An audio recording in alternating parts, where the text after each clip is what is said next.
Very good morning. तर आपल्याला सगळ्यांना माहिती आहे MSCET साठी जो फिजिक्सचा सिलेबस आहे त्यातला रोटेशनल डायनॅमिक्स, ज्यामध्ये आपण सर्क्युलर मोशन आणि त्यासोबतच रोटेशनल डायनॅमिक्स या दोन गोष्टी आपण बघतो आणि याचे फॉर्म्युले आज तुम्हाला रिवाइज करून देणार आहे, ज्यामध्ये काय इम्पॉर्टंट फॉर्म्युले लक्षात ठेवायचेत आणि MCQs जे बनणार आहेत याच फॉर्म्युल्यांवर बनणार आहेत. And therefore let's start with today's circular motion with rotational motion.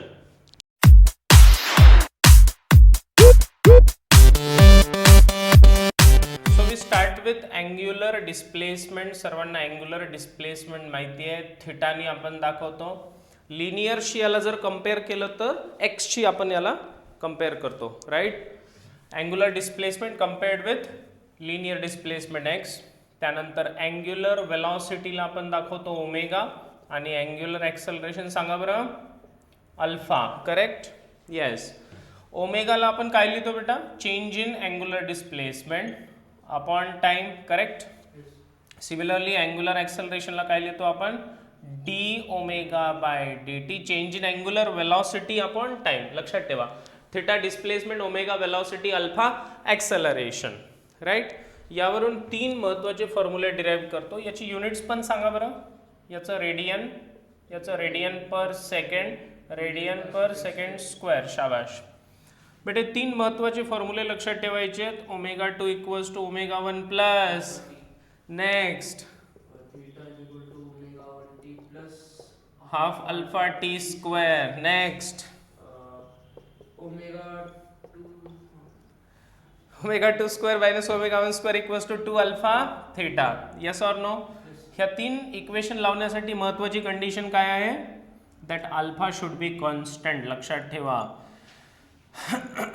when angular acceleration is constant, only then we apply these three formulae, otherwise not.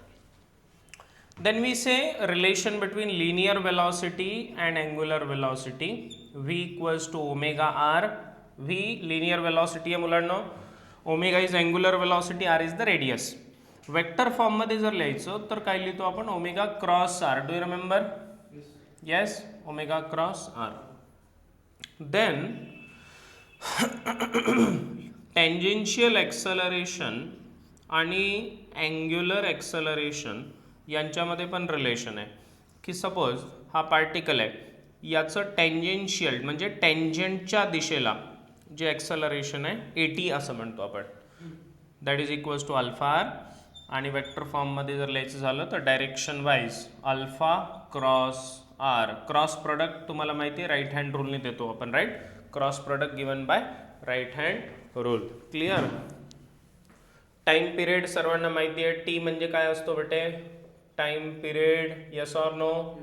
Yes. Time पिरियडला आपण कसं लिहितो, total distance circumference upon speed. Do you remember? Yes. Frequency, N म्हणजे काय असते, frequency. 1 upon time period. Correct. Yes, and what is omega? It is 2 pi by t or 2 pi n. Omega is angular velocity, 2 pi by t or 2 pi n. Yes or no? Yes, right. Then we go ahead to centripetal force and centripetal acceleration. बेटा centripetal force and acceleration काय आहे, तर सेंटरकडे लागणारा, नेहमी सेंटरकडेच असतो तो, नेहमी कुठे असतो, सेंटरकडेच असतो. त्याचं नाव आहे centripetal force. It is perpendicular to velocity, हो की नाही. आणि त्याच डायरेक्शनला काय असणार आहे, centripetal acceleration. So centripetal force is mv square by r and centripetal acceleration will be v square by r. किंवा यालाच mr ओमेगा स्क्वेअर पण लिहितात आणि याला आर ओमेगा स्क्वेअर.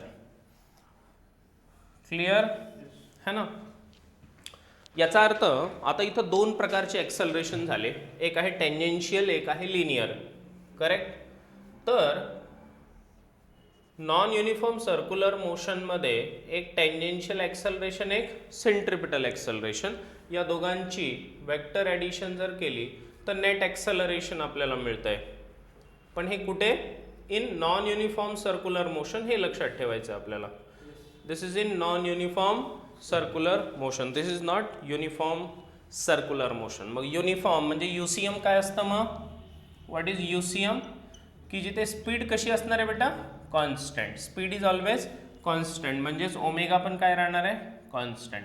दोघांच्या मॅग्निट्यूड कॉन्स्टंट राहणार. करेक्ट. ओमेगाचं डायरेक्शन पण कॉन्स्टंट राहील, पण वेलॉसिटी चेंजेस इन डायरेक्शन. ठीक आहे. तर इथं लक्षात ठेवायचे दोन प्रकारचे ॲक्सेलरेशन असतात सर्क्युलर मोशनमध्ये, एक सेंट्रिपिटल, एक टँजेन्शियल. टँजेन्शियलचं काम काय? स्पीड वाढवणं. आणि सेंट्रिपिटलचं काम काय? डायरेक्शन बदलणं. डायरेक्शन बदलना. Yes or no? समझ रहा है सबको? यस बेटा. चलो आगे चलते हैं. उसके बाद फिर हमने पढ़ा कि ये सेंट्रिपिटल फोर्स जो है बेटे, ये दिया जाता है अलग अलग केसेस में, अलग अलग चीज़ों द्वारा, है ना. अलग अलग फोर्सेस इसको प्रोवाइड करते हैं. जैसे फॉर एग्जांपल कोई कार है जो जा रही है रोड पर, राइट, तो उसको सर्कुलर मोशन में जाने के लिए कौन सा फोर्स लगता है? फ्रिक्शन. करेक्ट. कोई कार है, कोई भी व्हीकल है जो जा रहा है सर्कुलर मोशन में, सर्कुलर टर्न ले रहा है ऑन रोड, रोड के ऊपर वो टर्न अगर ले रहा है तो उसको फ्रिक्शन लगता है सेंटर की तरफ, and friction provides centripetal force, and therefore mu N equals to mv square by r. इतना अपन फॉर्मूला वी मैक्स चा डिराइव करतो under root mu r g. Do you remember this? Yes or no? Similarly bending of cyclist आपण बघतो की तुम्ही जेव्हा सायकलवरून जाता बेटा, तर सायकलवरून जाताना तुम्हाला वर्टिकलपासून थोडंसं बेंड व्हावं लागतं बाय एन अँगल थिटा. तर तिथं मॅक्सिमम स्पीड लिमिट जी असते that is rg tan theta. Do you have this formula? Yes, sir. Yes. Then if we are going on a banked road, banking of road आपण बघतो यामध्ये, right. Banking of road, ज्यामध्ये रोडची एक side आपण अशी वर उचलतो. करेक्ट है ना. तर याचं डेरिव्हेशन तुम्ही केलंच असेल की अशा प्रकारे जर आपण एक साईड याची उचलली तर याच्यावर फ्रिक्शन तर लागतोच लागतो, पण सोबत काय लागतो? Normal reaction. तर इथं अप्पर स्पीड लिमिट जी आहे तर त्याचा फॉर्म्युला आपण लक्षात ठेवूयात. आर जी सांगा बेटा, mu plus tan theta upon 1 minus mu tan theta. इथं थिटा म्हणजे हा बँकिंग अँगल आणि mu is the coefficient of friction. लक्षात येत आहे का सर्वांना? येस बेटे, कम ऑन. येस. त्यानंतर याच्यामध्ये लोअर स्पीड लिमिट पण असते की कधी कधी आता कार जी जाणार आहे ती फास्ट जाणार आहे, पण जर ट्रक जातो तो स्लो जातो. मग ट्रकला जाण्यासाठी मिनिमम किती स्पीड पाहिजे, नाहीतर तो घसरेल खाली, राईट. तर त्याच्यासाठी आहे tan theta minus mu upon 1 plus mu tan theta. Do have this formula? Yes. This is called lower speed limit, minimum speed. जर एक मास आहे त्याला एक स्ट्रिंग बांधली आणि हॉरिझॉन्टल सर्कलमध्ये जर फिरवलं, so the tension in the string provides centripetal force. आणि जेव्हा ब्रेकिंग टेन्शन ज्याला आपण म्हणतो, जेव्हा याचं टेन्शन ब्रेकिंग टेन्शनच्या बरोबर येईल, that is the maximum speed. त्यावेळी याची स्पीड कशी असेल? मॅक्सिमम. यावरही क्वेश्चन येतात. कॉइन, एका डिस्कवर कॉइन ठेवला आहे आणि त्याला गोल गोल फिरवलं तर फ्रिक्शन प्रोवाइड सेंट्रिपिटल फोर्स. हा फॉर्म्युला लक्षात ठेवायचा आहे. ओके. येस. अशा प्रकारचे क्वेश्चन येतात. Then we go for what is next. हाँ, conical pendulum, death well. So in death well, do you remember that there is a well like this? The normal reaction mg downwards and force of friction upwards. किती जणांना आठवत आहे? Yes or no? Yes. आणि याचा आपण formula derive केला आहे की V is under root Rg by mu. Do you have this formula? Yes, under root Rg by mu. ठीक है, R is the radius. ठीक है, मौत का कुआं, डेथ वेल, मौत का कुआं, V equals to under root Rg by mu. शाबाश. त्यानंतर in conical pendulum we see that this pendulum, हा जो पेंडुलम आहे तर हा असा सर्क्युलर मोशनमध्ये जातोय. Correct. This is the centre, right. इथे आपण mg आणि टेन्शन घेतो. टेन्शनचे दोन कंपोनेंट्स. टेन्शनचा एक component provides the centripetal force. What is the final formula for v? Yes, under root of, tell me, under root Rg tan theta, जो तुम्हाला मी सांगितलं होतं बेंडिंग ऑफ सायक्लिस्ट सारखाच आहे. Correct. Under root Rg tan theta हा फॉर्म्युला कशासारखा आहे? येस, बेंडिंग ऑफ सायक्लिस्ट सारखाच फॉर्म्युला आहे. And therefore we need to remember this. Then we go to vertical circular motion. तर ही मोशन कशी आहे? मोशन अंडर ग्रॅव्हिटी असल्यामुळं आपण म्हणतो की या लोएस्ट पॉइंटला याच्यावर mg ॲक्ट करणारे खाली टेन्शनवर आणि v इकडे असेल. So t minus mg equals to mv square by r. t support करतोय, सेंटरकडे आहे. mg सेंटरच्या खाली आहे आणि त्याच्यामुळे अपोज करतोय. And therefore t minus mg is mv square by r. Then हा जर इथे असेल या पोझिशनला, सो mg डाउनवर्ड्स, इकडे tension, tension provides centripetal force.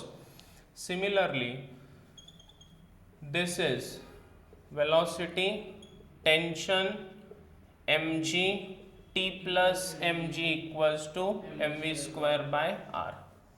Clear? Yes. इथं एनर्जी कन्झर्वेशन नेहमी लक्षात ठेवायचं. मी जर यांना नावं दिले ABC, तर बेटा total energy at A equals to total energy at B equals to total energy at C. आणि नेहमी total energy equals to kinetic energy plus potential energy असतं का रे मुलांनो? येस. तर प्रत्येक जागी कायनेटिक प्लस पोटेन्शियलची ॲडिशन करायची आहे. प्रत्येक जागी काय करायचं आहे? Kinetic energy plus potential energy, half mv square plus mgh. आठवतं का? येस. आणि त्यावरून बरेच क्वेश्चन्स सॉल्व्ह होतात. येस. त्यानंतर आपण मिनिमम वेलॉसिटीकडे जातो की minimum velocity at these points. तर जो लोएस्ट पॉइंट आहे, या लोएस्ट पॉइंटला बघितलं की मिनिमम वेलॉसिटी असायला पाहिजे 5√5 Rg, so that it complete circular motion. याच्यापेक्षा कमी असेल तर काय होईल? पडून जाईल खाली. सर्क्युलर मोशन कंप्लीट नाही होणार, असं अर्ध्यात जाईल आणि तिथून खाली पडून जाईल. At B it should be √3 Rg and at the highest point, जो सगळ्यात वरचा पॉइंट आहे, √Rg. That's all. Okay. Tension maximum कुठं असतं बेटा? Maximum tension at the bottom position, right. And minimum tension कुठं असणार आहे? At the topmost position. आणि मॅक्सिमम आणि मिनिमम मधला जो फरक आहे, TC, TA मायनस TC was found out to be 6 mg, right. Difference in the tension नेहमी किती येतं? √6 mg. हे लक्षात ठेवायचं आहे. Even this is applicable. Root नाही 6 mg is the difference in the tension. लक्षात ठेवा. Okay. Yes. Now this formula, हा जो फॉर्म्युला आहे हा ॲप्लिकेबल आहे इक्वली कशासाठी? जेव्हा डायमेट्रिकली अपोजिट पॉईंट्स तुम्ही घेता त्याच्यासाठी सुद्धा हा फॉर्म्युला ॲप्लिकेबल आहे. आता काही अजून एक्स्ट्रा फॉर्म्युले माझ्याकडून देतो तुम्हाला, जे तुम्हाला अगदी कामा पडतील. ओके. जर टेन्शन या पोझिशनला जर घ्यायचं असेल, टी पार्टिकल इथे आहे, तेव्हा mg कुठे ॲक्ट होणार आहे मुलांनो? खाली. याचा व्हर्टिकल सोबत अँगल जर असेल थिटा, तर हा कॉम्पोनंट mg चा काय होतो? mg cos theta. तर आपण इथे m V square by r equals to काय लिहितो बेटा, m t minus M g cos theta. Do you remember this? Yes. याच्यासारखाच जर हा इथे असेल तर एम जी खाली ॲक्ट होणार आहे, टेन्शन टुवर्ड द सेंटर, आणि m g cos theta also towards the centre. हा अँगल किती, थिटा. तर इथं सुद्धा m V square by r equals to t plus m g cos theta. इथं मायनस होतं, इथं काय आलं प्लस. या दोन केसेसमध्ये क्वेश्चन हमखास येऊ शकतो. ओके. प्लस कॉन्केव्ह आणि कॉन्व्हेक्स ब्रिजवरचे पण क्वेश्चन येतात, राईट.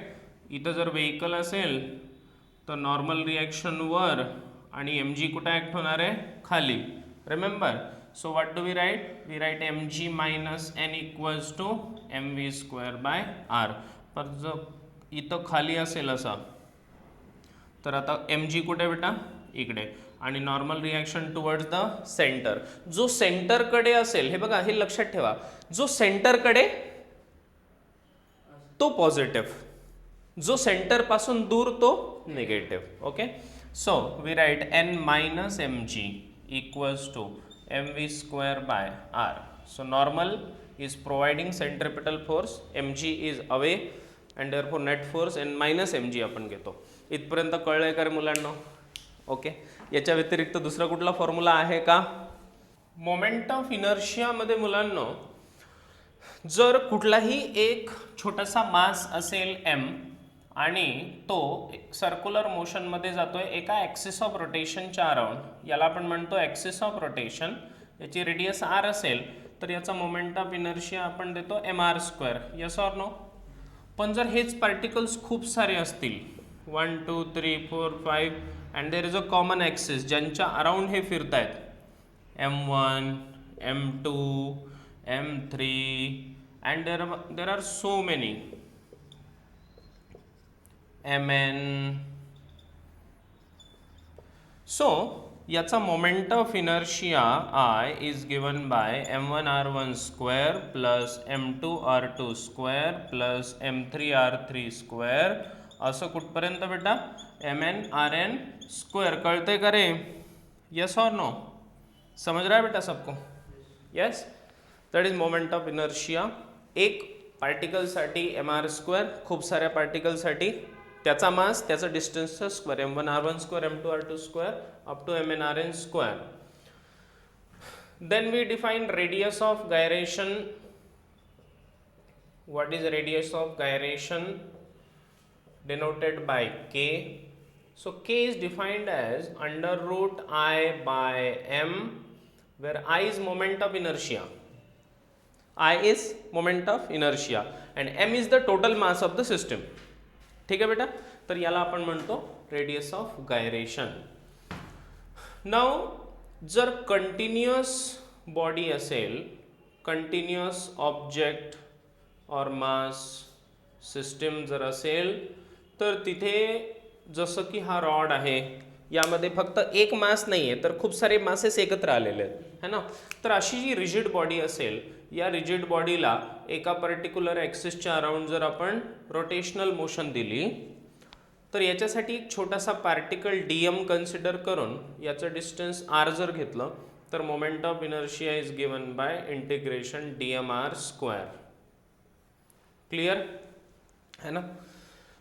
इंटिग्रेशनची प्रोसेस करावी लागते, एक छोटासा एलिमेंट कन्सिडर करून मग इंटिग्रेट करता येतं, राईट. आणि या इंटिग्रेशनच्या प्रोसेसनी आपण एक मोठी लिस्ट बनवतो, है ना. आणि त्या लिस्टमध्ये वेगळ्या वेगळ्या बॉडीजचे मोमेंट ऑफ इनर्शिया आपल्याला कळतात. तर आपण बघूया कुठली लिस्ट आहे ती. तर बघा बेटा, हे 14 फॉर्म्युले मी तुम्हाला देतोय आणि या सगळ्या फॉर्म्युल्यांना आपल्याला रिमेंबर करायचं आहे. सोपे आहेत ॲक्च्युली. पहिला रिंगचा सांगितला मी mr स्क्वेअर. बेटा याचं मास m आहे, रेडियस r आहे रिंगची. ओके. रिंग म्हणजे फक्त बाजूला, डिस्क म्हणजे मध्ये पूर्ण भरीव असतं, करेक्ट? यस. तर डिस्कसाठी काय mr स्क्वेअर बाय 2, रिंगचा mr स्क्वेअर, याचा mr स्क्वेअर बाय 2. रॉड जर असेल तर रॉडसाठी ml स्क्वेअर बाय 12, l म्हणजे त्याची लेंथ आहे.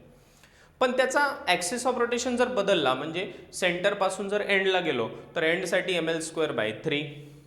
येस. त्यानंतर हॉलो सिलेंडर ज्याच्यामध्ये काही नाही आहे, पूर्ण मधून पोकळ आहे, हॉलो आहे, दॅट इज mr². हा रिंग सारखा आहे बघा, एक रिंग त्यावर दुसरी रिंग, तिसरी रिंग, चौथी रिंग, पाचवी रिंग, काय होईल? Hollow cylinder. सॉलिड सिलेंडर बेटा mr²/2. डिस्क सारखाच आहे का? Yes, mr²/2. का बरं? एक कॉइन घ्या, एका कॉइनवर दुसरा कॉइन, तिसरा कॉइन, चौथा कॉइन, पाचवा कॉइन, काय होईल? Solid cylinder. And therefore disc आणि सॉलिड सिलेंडरचा सेम, mr²/2. रेक्टँग्युलर प्लेट, एका प्लेटच्या सेंटरमधून जाणारा प्लेनमध्ये आहे तो, रॉड सारखा, ml²/12. जर त्याच्या ब्रेडथला परपेंडिक्युलर असेल तर mb²/12. पण त्याच्या प्लेनला जर परपेंडिक्युलर असेल असा, त्याच्या प्लेनला परपेंडिक्युलर, तर ml²/12 प्लस mb²/12. ओके. जर क्यूब असेल, क्यूबची लेंथ आहे l, तर ml²/6. सॉलिड स्फिअर जर असेल, ओके, भरीव गोला है तो, राइट, सॉलिड स्फीयर है 2/5 mr². नेक्स्ट है बेटा हॉलो स्फीयर, जिसके अंदर कुछ भी नहीं, फुटबॉल के जैसा, तो 2/3 mr². फिर से रिंग आ गया. अब रिंग का डायमीटर के अराउंड, पहले रिंग कैसी घूम रही थी? रिंग ऐसे घूम रही थी, है ना. अब ये डायमीटर के अराउंड घूम रही है. अगर ये रिंग है तो ये डायमीटर के अराउंड ऐसे घूम रही है, ठीक है. तो डायमीटर के अराउंड अगर घूम रही है, एक्सिस ऑफ रोटेशन बदल दिया तो mr²/2, मतलब इसका आधा, ये था mr², इसका हाफ कितना हुआ? mr²/2. डायमीटर के लिए हाफ हो जाता है, ध्यान रखना. डिस्क में भी वैसा ही है. डिस्क में था बेटा mr²/2, इसका हाफ कितना? mr²/4. तो 13-14 तो आसानी से याद रहेंगे, है कि नहीं. जैसे फर्स्ट और सेकेंड है वैसे ही 13 एंड 14. क्लियर यहां तक? हाँ जी. Theorem of perpendicular axis is only and only for plane objects or lamina. Plane objects किंवा याला काय म्हणतो आपण? लॅमिना, है ना. जसं फॉर एक्झाम्पल हा जो ऑब्जेक्ट आहे हा प्लेन आहे, येस. याला एक एक्स ॲक्सिस, एक वाय ॲक्सिस आणि याच्या प्लेनला परपेंडिक्युलर कोण असू शकतो? Z axis, right. तर हा झेड, एक्स आणि वाय असे 3 ॲक्सिस मी दाखवलेत आणि यांचे IZ = IX + IY असं लिहिलं. याचा अर्थ काय की काय करायचं आहे आपल्याला, याच्या प्लेनला जो परपेंडिक्युलर आहे IZ, that is = IX + IY, जे त्याच्या प्लेनमध्ये असले पाहिजेत. एक्स आणि वाय कुठं असले पाहिजेत? त्याच्या प्लेनमध्ये, एकमेकांना परपेंडिक्युलर, राईट. आणि त्या दोघांनाही परपेंडिक्युलर कोण आहे? Z axis, which is perpendicular to the plane, right. तर हा मोमेंट ऑफ इनर्शियाचा हा वाला relation, theorem of perpendicular axis. आता दुसरा आहे यामध्ये theorem of parallel axis. Okay. आता थेरम ऑफ पॅरलल ॲक्सिस काय सांगतो मुलांनो? Theorem of parallel axis is की आता हा कुठल्याही बॉडीला ॲप्लिकेबल आहे. इथं काही कंडिशन नाही याच्यासारखी की only for plane object. For any body, for any object, कुठल्याही ऑब्जेक्टसाठी हा ॲप्लिकेबल आहे की एक असा रिजिड बॉडी आपल्याकडं, याचा सेंटर ऑफ मास बघा कुठं आहे. आपल्याला या ॲक्सिसच्या अराउंड याचा मोमेंट ऑफ इनर्शिया शोधायचा असेल, सपोज I0, आणि this is the moment of inertia, IC म्हणू याला आणि याला म्हणू I0, आणि हे एकमेकांना पॅरलल आहेत हे ॲक्सिस, आणि दोघांमध्ये डिस्टन्स जर असेल d, so we can say I0 = IC + md². I0 म्हणजे कुठलाही ॲक्सिस, IC म्हणजे passing through centre of mass, आणि दोघांमधलं डिस्टन्स किती असलं पाहिजे? d. So mass × d². याला आपण म्हणतो थेरम ऑफ पॅरलल ॲक्सिस. हा कुठल्याही ऑब्जेक्टसाठी ॲप्लिकेबल आहे. कळतं इथपर्यंत? येस. याची ॲप्लिकेशन आपण घेतो आणि यावरूनच वेगळ्या वेगळ्या ऑब्जेक्टसाठी आपण याला फाइंड आउट करू शकतो, right. Then we come to rotational kinetic energy. जी रोटेटिंग बॉडी आहे, so it must have some kinetic energy, है ना. कम्पेअर करा बेटा, आपण तिकडे कायनेटिक एनर्जीचा फॉर्म्युला काय लिहिला होता? लिनियरमध्ये काय असतो तो? ½ mv². तर इथं कायनेटिक एनर्जी रोटेशनलमध्ये हा जो मास आहे याचा इक्विव्हॅलंट इथे मोमेंट ऑफ इनर्शिया असतो, आणि v सारखा इकडे ओमेगा आहे, तर ½ I ω². असं रोटेशनल कायनेटिक एनर्जी म्हणू शकतो. युनिट जूलच असेल. Clear? Unit must be joule itself. Very good. हा झाला रोटेशनल कायनेटिक एनर्जी. त्या व्यतिरिक्त then we also talk about torque. What is torque? Torque is basically it is R cross F. तर आता R क्रॉस F कसं समजायचं की suppose एक बॉडी आहे आणि हा त्याचा ॲक्सिस ऑफ रोटेशन आहे, आपण याच्यावर काही फोर्स दिला बेटा, तर जिथे फोर्स अप्लाय केला त्या पॉईंटचं पोझिशन वेक्टर आर बार जर असेल तर आपण याला लिहितो आर क्रॉस एफ. किंवा याचा शॉर्टकट आहे, शॉर्टकट हा आहे बेटा की force into perpendicular distance. Okay, कशाचं परपेंडिक्युलर डिस्टन्स, तर परपेंडिक्युलर डिस्टन्स ऑफ फोर्स. फोर्सची जी लाईन आहे या फोर्सच्या लाईनला असं एक्सटेंड करा आणि त्याचं परपेंडिक्युलर डिस्टन्स घ्या. कुठून? From axis of rotation. From axis of rotation हा त्याचा शॉर्टकट आहे, लक्षात ठेवा. ओके, तर फोर्स इंटू परपेंडिक्युलर डिस्टन्स हा टॉर्कला फाइंड आउट करण्याचा शॉर्टकट आहे. त्याचं SI युनिट असतं बेटा न्यूटन मीटर. काय असतं? Newton metre. Then we come to angular momentum. याचा वन मोर फॉर्म्युला, अजून एक फॉर्म्युला आपण देतो, I alpha torque equals to I alpha. I म्हणजे moment of inertia, alpha is angular acceleration. ठीक आहे, तर हे 3 फॉर्म्युले लक्षात ठेवायचे त्याचे. अँग्युलर मोमेंटम मध्ये अँग्युलर मोमेंटम L बार याला डिफाईन करतो आपण R cross P. R cross P म्हणजे रिजिड बॉडी असेल, हा त्याचा ॲक्सिस ऑफ रोटेशन आणि याचं लिनियर मोमेंटम आहे P. P म्हणजे काय? Linear momentum. ओके, P म्हणजे आहे लिनियर मोमेंटम. सो याचा position vector once again is R bar. Clear? And therefore R cross P. याचा पण शॉर्टकट आहे मुलांनो, mass into velocity into perpendicular distance once again. Okay, ठीक आहे, जसा याचा केला होता, फक्त परपेंडिक्युलर डिस्टन्स कुणाचं? Of velocity from axis of rotation. आणि त्याचप्रमाणे अजून एक याचा फॉर्म्युला आहे L equals to I omega. I म्हणजे मोमेंट ऑफ इनर्शिया, ओमेगा म्हणजे अँग्युलर स्पीड, अँग्युलर वेलॉसिटी. लक्षात येत आहे का?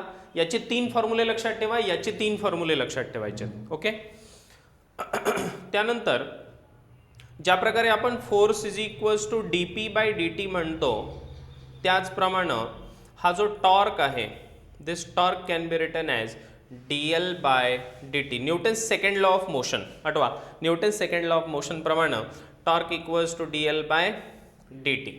इथूनच जसं law of conservation of linear momentum होता, त्याचप्रमाणे इथं law of conservation of angular momentum. Law of conservation of angular momentum लक्षात येते का सर्वांना? येस. तर जेव्हा एक्सटर्नल फोर्स 0 असतो तेव्हा मोमेंटम कॉन्स्टंट राहतो लिनियरमध्ये. त्याचप्रमाणे इथे सुद्धा जेव्हा एक्सटर्नल टॉर्क 0 आहे तेव्हा angular momentum initial equals to final. म्हणजे फक्त internal forces, internal torque act होऊ शकतात, ज्यामुळं बॉडीचा मोमेंटम चेंज नाही होत. म्हणजेच I1 omega 1 equals to I2 omega 2. जसं डान्सरच्या केसमध्ये की डान्सर्स जेव्हा असं गोल फिरतात, तुम्हाला माहिती असेल, असं असं असं असं असं असं फिरतात की नाही, अशा अशा अशा अशा अशा. तर जेव्हा हात त्यांची अशी दूर असतात तेव्हा मोमेंट ऑफ इनर्शिया जास्त असतो. हात जवळ घेतले की त्यांची अँग्युलर वेलॉसिटी वाढते, मोमेंट ऑफ इनर्शिया कमी होतो. ओके, तर हा प्रिन्सिपल आपण इथे अप्लाय करतो. इथं कसले क्वेश्चन येतात की एक डिस्क आहे, त्या डिस्कवर दुसरी एक डिस्क अशी जेंटली ठेवली तर मग दोघांची स्पीड शोधा, किंवा एक डिस्क फिरते त्याच्यावर एक जेंटली मास पुटअप केला. Law of conservation of momentum. Okay, yes बेटा. रोलिंग मोशन मध्ये, रोलिंग मोशन क्या है? रोलिंग मोशन मतलब अपने पहिए, साइकिल जिसको हम चलाते हैं, बाइक जिसको चलाते हैं, कार के पहिए, किसके भी पहिए जो गोल गोल घूमते हैं और उसके साथ साथ आगे भी चलते हैं. तो ये जब ऐसे ही जा रहे हैं तो इसका वेलोसिटी ऑफ सेंटर ऑफ मास ये उसको आगे लेके जा रहा है. लेकिन उसके साथ साथ इसको एंगुलर वेलोसिटी भी है. So it is a combination of rolling is equals to linear motion plus rotational motion combined. This is a combined motion, but a linear motion plus rotational motion combined together, right? तर इथे जर तुम्हाला म्हटलं की speed centre of मासची जर v असेल तर या पॉइंटला आपण b असं नाव देऊ, याला आपण a असं नाव देऊ. तर ह्या a पॉइंटला मुलांना दोन प्रकारच्या वेलॉसिटीज मिळतील. एक आहे centre of mass plus R omega. या बी पॉइंटला बेटा इकडे व्ही कॉम असेल पण तो रोटेट करतोय त्यामुळं पाठीमागच्या दिशेला R omega. So net velocity of A will be V com plus R omega आणि जो व्ही बी आहे that will be V com minus R omega. पण हा जो बी पॉइंट आहे, B point is at rest because of friction. तिथं static friction आहे. कुठलं फ्रिक्शन आहे? Static friction. तो रेस्टला येतो अँड देअरफॉर याची वेलॉसिटी 0 होते. So 0 equals to V com minus R omega. So we write V com is R omega is called as condition of pure rolling. काय म्हणतात त्याला मुलांनो? Condition of pure rolling. Pure rolling म्हणजे बेटे static friction असल्यामुळं हा घसरत नाही. It is rolling without sliding. Okay, rolling without slipping असं आपण याला म्हणू शकतो. मग velocity of A becomes 2 times velocity of centre of mass, कारण V com equals to R omega झालंय, right? Yes. Similarly rolling kinetic energy.